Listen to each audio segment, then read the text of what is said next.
மரியாள் முதல் பேரான குமாரனை பெற்று சத்திரத்திலே அவர்களுக்கு இடம் கிடைக்காததுனால பிள்ளையை துணிகளிலே சுற்றி முன்னணியிலே கிடத்தி இருக்கிறார்கள்.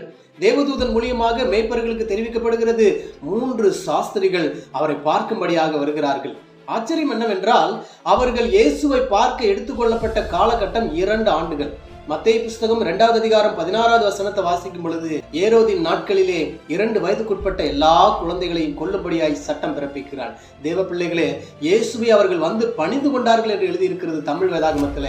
ஆங்கிலத்திலே வாசிக்கும் பொழுது he worshiped him, ஆண்டவரை அவர்கள் துதிப்பதற்காகவே வந்தார்கள். வந்தவர்கள் மாத்திரமல்ல, தங்களிடத்தில் இருந்த பொக்கிஷங்களை எடுத்து வைத்தார்கள். அப்படி என்றால் ஆராதனை என்பது நம்மளுடைய தேவைகளை சொல்லுவதல்ல, ஆண்டவருக்கு கொடுப்பது. பிரியமானவர்களே, முழு இருதயத்தையும் முழு உள்ளத்தோடு ஆண்டவரை பாடி துதித்து அவர் நாமத்தை மகிமைப்படுத்துங்க.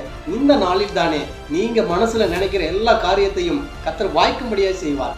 உபாகமம் 4:7 சொல்லுகிறது, கர்த்தரை இவ்வளவு சமீபமாய் கண்ட வேறொரு ஜாதி எது என்று சொல்லுகிறது. நம்ம ஆராதிக்கும் போதெல்லாம் தேவ பிரசன்னம், தேவ மகிமை, தேவன் நம் அருகில் வந்து விடுகிறார். பிரியமானவர்களே, தேவ பிள்ளைகளே, நீங்கள் உண்மையாய் முழு உள்ளத்தோடு ஆண்டவரை பாடி துதிக்க ஆரம்பிங்க.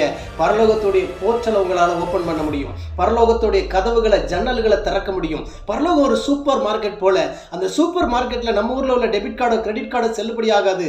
உங்களுடைய முழு உள்ளத்தோடு கூடிய விசுவாசமும் ஆராதனையும் அங்கு செல்லுபடியாகும். அங்கிருந்து உங்களுக்கு தேவையான எல்லா ஆசீர்வாதங்களையும் நீங்கள் இந்த நாளிலே பெற்றுக்கொள்வீர்கள். God bless you.